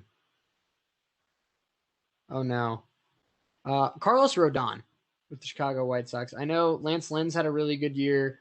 You could argue him. Maybe I'd do Lynn, and maybe I'd take Lynn over Bieber. I don't know. I think Bieber deserves it as the reigning Cy Young Award winner. Garrett Cole has to be there, and I just love the story of Carlos Rodon. So I'd love to make him an All-Star, and I think he deserves it with the stat line he's put up. So for me, the three that come to mind are, Bieber, Cole, and Giolito, another Chicago pitcher, and as far as in the White Sox organization. So, the three that I think have been the best three starters in the American League this year is Cole, Bieber, and Giolito. So those are my three guys for the American League. All right, the National League is hard because Except for one guy. there's four guys that I really want to give it to, and there's only three spots. Jacob deGrom, obviously. I should say there's five guys in three spots. Jacob deGrom's easy, but now I'm debating between Max Scherzer, Kevin Gausman, who's been really, really good for the Giants, as well as Corbin Burns and Brandon Woodruff. I'm going to go with Woodruff and Gausman at the end of the day. Gausman has been lights out. He just got named the May Pitcher of the Month in the National League. I never thought I'd be saying Kevin Gausman's an all-star pitcher, but he has been this year, and he's been really good with the Giants ever since he got there. And Woodruff and Burns flip a coin. I think Woodruff's had a slightly better year than Corbin Burns, so I'm going to give the nod to Woodruff. Burns and Scherzer not far behind, but if I have to pick three, I'm going to Grom, Woodruff, and Kevin Gausman. Okay. I'm going to Grom, obviously, as well. But these next two guys are tough. It's going to be one of the Milwaukee guys for me. Which one is really, really, really tough? I'm going to take Woodruff because he's been lights out and he's been really tough to hit. As far as this third guy goes, I'm up in the air. It could go either way. Like you said, there's like six or seven guys that could fight for this, and it's tough to argue with guys like Gosman. But I'm gonna take Trevor Bauer. Okay. He's been really just odds on perfect all year long. He's one thing I love about him. I know his personality doesn't matter for the All-Star game, but his personality, how he struts on everybody and doesn't care about what anybody else thinks is what I love. So those are my starters for the National League: is DeGrom, Bauer, and Brandon Woodruff. All right, there you go. We did our way too early All-Star game predictions. Who would be the managers for you? I don't know if they've already decided that or not, but let's just play a game where they pick the manager based on how well the team's doing. For me, it'd be Bob Melvin in the AL. What he's done with the A's is insane. They started off 0-6, and now they're one of the best teams in the league. La Russa is not far behind, but I give the slight nod to Melvin because I think we knew the White Sox would be good. The A's have just kind of oh crap. Oh man, The A's have kind of flipped the switch after the first week of the season or so, and then in the National League, This is tough, but I'm gonna give it to Gabe Kapler. The Giants have been so much better than I thought they would be. I have Mike Schilt in that conversation as well with the Cardinals. They've been very solid. But Kapler, I mean, I expected the Giants to be mediocre at best and pretty bad at worst, and they're actually one of the best teams in the National League right now. So, as much as I thought Gabe Kapler was a pretty bad manager over the last couple of years, he's proven me wrong this year, and he's done a hell of a job. Yeah. So for the National League, I'm in between Gabe Kapler and David Ross. What David Ross has done with the Cubs The Cubs have been really good the last couple after of years. the atrocious start at the plate that the entire Chicago Cubs lineup had, they've turned it around and they've been really good over the past few weeks. So, as far as the more of a surprise, I'm going to take Kapler here because no one expected the Giants to be this good, No one and at all expected the um, Giants to be good. they're a game up on the Padres is for the best record in the National League. So I'm going to give that edge to Gabe Kapler. As far as the American League goes, Lou Roos has got to be in that conversation for me, is even though some of the things he says are so stupid. But Lou Roos I is mean, same with us. I mean, right, yeah. But Lou Roos is in that conversation for me as well as Kevin Cash. The Rays have the best record in the AL. Um, but well, it's how about this? I know it's kind of a touchy subject because he just got back from a suspension, but Boston's doing a lot better than we thought they would. How about Alex Cora? right, yeah. It's there you could make a case for those top four teams is in Cash, LaRussa, Cora, and Bob Melvin. All these guys are very talented baseball managers. But I think as far as pure, um, you know, baseball, surprise with everybody, um, I'm gonna take. This is tough. I'm gonna take Larusa, even though some of his, the things, like I said, some of the things he says are dumb. Mm. But he's really surprised me. I thought the White Sox would be good, strictly because of the players they have there are great. I didn't think La Russa would have much of an impact on the success that the White Sox have. Maybe he hasn't. I don't know. But I mean, I love the idea of a 78-year-old manager or whatever, however old he is. So yeah, those are my two guys for the for as far as managers in the All-Star game. And American League will be Tony La Russa.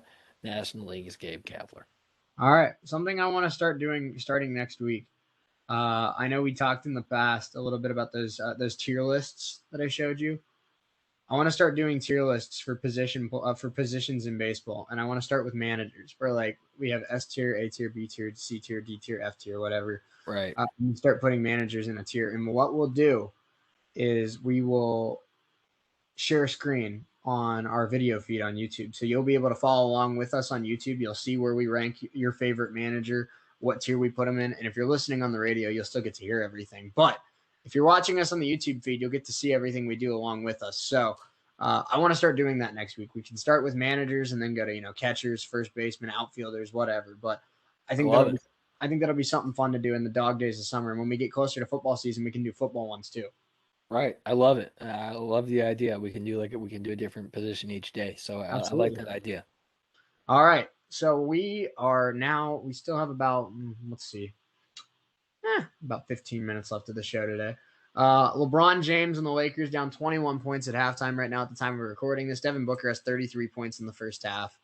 Um, yeah, Devin Booker is really good at basketball. We talked a lot about Luka Doncic. We talked a lot about Donovan Mitchell. We've talked a lot about Trey Young. We've talked a lot about Giannis, whatever. I don't think we've done enough justice for Devin Booker. Devin Booker is really good at basketball. Yeah, no doubt about it. He's single-handedly carried the Suns to uh this lead tonight. He's played very well. He has 33 right now. Nobody else on the team has done really much of relevance to put out, but he's carried this Suns team to where they are right now, and they're up by 21 heading into the third quarter here. So this is this I don't want to say it's surprising, but it kind of is. I don't want to say that the surprise is the Suns being this good, because I think the Suns are great. The surprise to me is the Lakers being this bad. It really is. Mm-hmm. Yeah, no, it is. And I know that Anthony Davis isn't playing, and I know that Anthony Davis has been hurt, but there's no excuse to lose by 30 points when you're the Los Angeles Lakers with LeBron James. I don't care if you're playing with a bunch of rec kids from fifth grade at a Los Angeles city suburb. If you have LeBron James, you're not losing by 30. That's pathetic. No. But we have about 15 minutes left in the show today. So I think it's about time to do what we said we were going to do at the start of the show, and that's playing everyone's favorite game at home. Which athlete is every staff member at WWSU? And we'll start with the easy one. Our engineer, Patrick Schmalstig, the best in the business. He designs the software that we use. He makes sure that we're able to record every day. He's the GOAT. He's the Michael Jordan. That's easy. Yeah. I mean, I have no argument, because there is no argument to be made, and we all know how great he is at his job. And we could argue that, he's the Michael Jordan of what he does, but he's also the Vince Carter, because he's played forever. And he's been here for a long time. So, yeah, Patrick is the GOAT of, college radio. We say it all the time, but we really mean it. He's great at what he does. No one better. Never. And we did our staff spotlight this week with him. And I mean, I put it on my story, and I 100% mean it. He's the most talented individual I've ever met in my life. And it's really not even a debate. I've met a lot of talented people in my life, and he takes the cake for sure. Yeah, yeah. I mean, I'm with you. There's I know a lot of people that are really good at what they do, and they're passionate about a lot of things. But not only is Patrick passionate about what he does, he's really damn good at it. Mm-hmm. All right, we'll do you next, because I think I have a pretty good one for you. So my classification of you is that you're young, you're talented, and sometimes you do stupid stuff. And I think that lines up with Trae Young. You're young, you have potential, you're talented, but sometimes you chuck up stupid shots, but it's part of being young. Yeah, and that's one of those stupid shots could be my Bengals take. One of those stupid shots could be literally stupid shots that I have in office basketball that I'm terrible at. One of those stupid shots could be you agreeing to do a daily show with me. Well, if I didn't agree to do the daily show, we wouldn't have, some of those stupid takes or stupid shots that we're talking about here. But yeah, I don't want to, I hate talking about myself, but I agree that I do say stupid things on this show, like agreeing to shave my head if the Pacers won a first round series. But yeah, there's bunch of different athletes. We could go down the list of guys that or guys or girls that we could compare these staff members to, these great staff members that we have here too. Yeah, no doubt about it. It's tough. And I joked yesterday, and I said I'm the Dorian Finney-Smith of college radio. I don't think I'm going to use that as my player comparison, but I'm trying to think. I've been here for a minute. I'm not like Vince Carter, like Pat, but I'm a vet. I'm a vet. I'm a little versatile. I've done a little bit of stuff. And so I don't know. What do you think here? What are you thinking? I've had to kind of evolve into a leader, maybe like Jimmy Butler. You know what? That might be okay, because Jimmy Butler had to become a leader in Miami, and much like Jimmy Butler, I have a very, very aggressive and turn people off or turn people away personality. So that might be it. Here's what I'm thinking. Or my Russell Westbrook, and I just stat pad. I think you're gonna like this one. Okay. You have the personality where you don't care about what other people think, right. And you are you're passionate about it. Mm-hmm. You're like Trevor Bauer. Hey, you know what? I can get behind that. I like that. All right, I'm down. Now, if my YouTube channel, just please don't start strutting in the office. WWSU buds.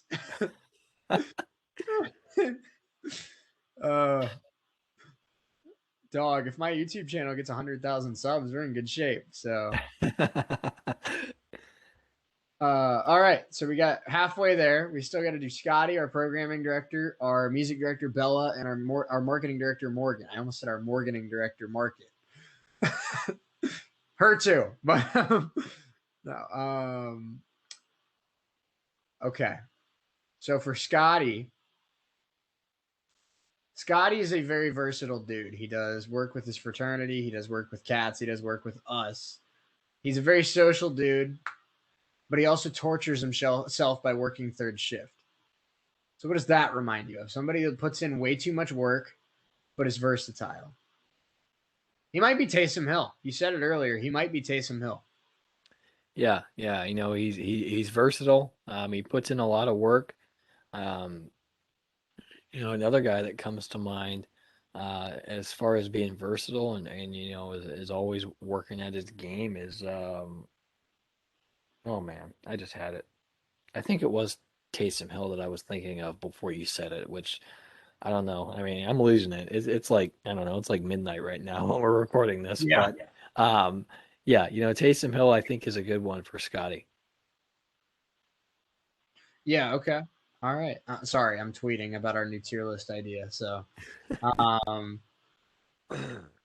but okay. So Bella, for those that Bella's new, so not a lot of people know Bella yet, but Bella is a very, very friendly person. She's very, very passionate. She's very, very enthusiastic.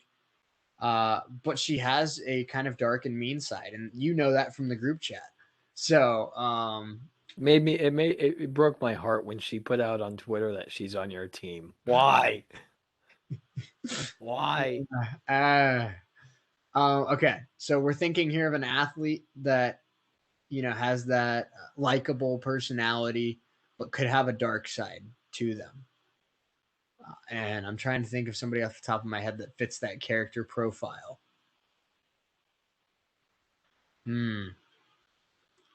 Aaron Rodgers, maybe? It's possible. Is Aaron Rodgers likable? This is crazy. You know what? I don't know if this is going to work or not. I was thinking Bryce Harper. Huh.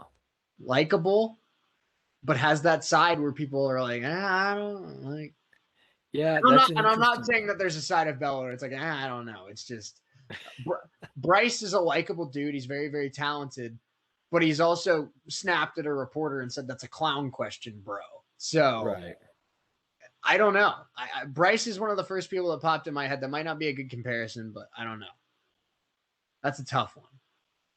Yeah, it is tough. You know, Bryce is personally I don't like Bryce Harper, but he I don't mind him. I don't go out of my way to root for him.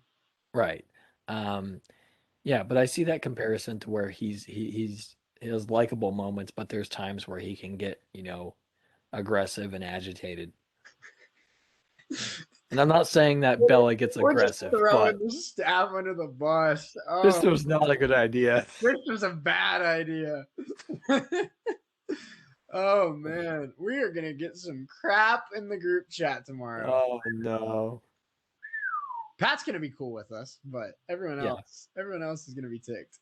We're gonna ruffle some feathers among our Morgan's staff. on vacation and won't hear this. Morgan. Okay, so Morgan's the nice one. Morgan's our marketing director. If you follow us on social media, you've seen her work. She's outstanding. She's the nice one. Out of anyone on the staff, I think she's the most likely where if you walk in the station and have no idea where you are, she'll be the friendliest person to you. And I'm not saying that we're going to be mean to you, but she's the most consistently nice. But I've learned over the last couple of weeks, she's gotten a little more comfortable working with this group. She's got a sassy side to her a little bit. So you mentioned Aaron Rodgers, and I like that. Another name I'm going to throw out there is Tampa Bay Tom Brady. Likable dude, really good at his job. Likable dude, really nice to all the fans, really nice to the kids, really nice to the people new in Tampa Bay. But then he goes on Twitter and he talks trash, and I like it. Yeah. That's how it is. Morgan's super friendly. She comes to the director meetings. She does outstanding work. She's super nice to everyone. She asks for everyone's help. And then when it's just me and her in the office, she'll just say something. I'm like, God, wow. Yeah, you think of Tom Brady, but another, when I think about trash talk and really nice people, really good at what they do, but it has a side to where they can just talk the utmost of trash. Philip Rivers, Mm-hmm. yeah, is one that comes to mind for me when I think about Morgan. Nicest person in the world, but I don't know if I've met a nicer person. So no, yeah, it's like Mackenzie Heffernan status of nice. that's hard to meet. And that's hard to beat. Yeah, yeah, for sure. So, this was a fun segment, but I think We're gonna get in trouble. We're gonna get some slack for this for sure. I think we did about as good as we could about not bullying people, but yeah, there's gonna be some people that's like, wait, you compared me to Philip Rivers? There's some off the air bullying that will happen. Oh, this will be the 8th time I've said this on this show, but nobody has more fun than us. No other org would do this. No other org would do this. No. You know what we need to do? A tier list of all the WWSU staff. That's a worse idea than the one we just had. Idea. Yeah, that's a bad idea. That's a terrible idea. We're not doing that. I'd have to put everyone in S tier, or else I'd get reported. New name for this show. Testa and Neal make people mad. That's pretty much what it is. Testa and Neal throw the WWSU staff under the bus. Testa and Neal make their staff members mad at them. What are we doing here? What are we doing? I don't know. We were planning on talking Raider Gang today, and it turned into this. I don't know. Happy Friday, everyone. Yeah, this is what we do on Fridays. We sit here and we have fun, and we don't care what anybody else thinks. So if I know we're gonna get lit up in our director group chat, but that's okay. We're having fun. Looking forward to it. It's gonna be maybe I am looking forward to it. I don't know. It depends. I think I am because I'm just gonna sit here and laugh. Fair. What are they gonna do? The only person I'm scared of actually doing something is Pat. Maybe Bella. But if Pat gets agitated, I'd be terrified. But I don't think Pat's gonna get agitated. Pat rarely gets upset. We literally call him the GOAT. Like, how could he get mad at that? I wouldn't. I wouldn't either. Bella's broken a chair, so I'm a little concerned about that. I still have the piece of broken chair in my office. I've threatened. I haven't threatened, but I've said I'll use it as a weapon. I'm not going to use it as a weapon. You threatened me with that multiple times. I have not. Yes, you have. I have to be careful with what I say here. I have not threatened to hurt anyone with that. You will not lie on live radio, Shea. No, but I will also not get arrested for aggravated assault. So there was no assault. There was just aggravation. There was aggravation. Yeah. So Bella's broken a chair. Scotty played football in high school, but I don't know. I've got like 6 inches on him. I think I could handle. I don't know. He's also fallen into our stereo when playing offense basketball. He's a scrappy little guy, but I mean, I think I could get him. He's worked remotely from a taco place in Indianapolis. Hey, in his defense, those tacos, elite. They were. And if I come to Noblesville, we're going to Paco's. Yes, we will. We'll make that 45-minute trek down yes, there. Sir. Yes, we will.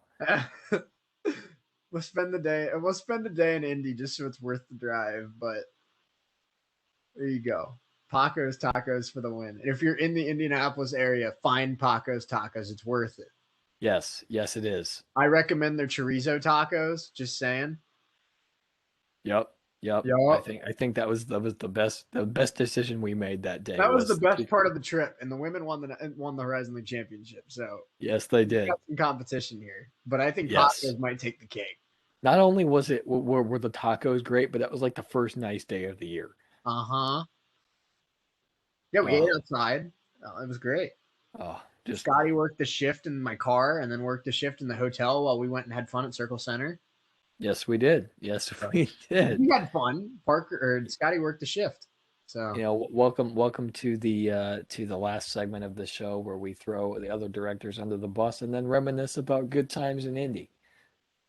yeah, you're right.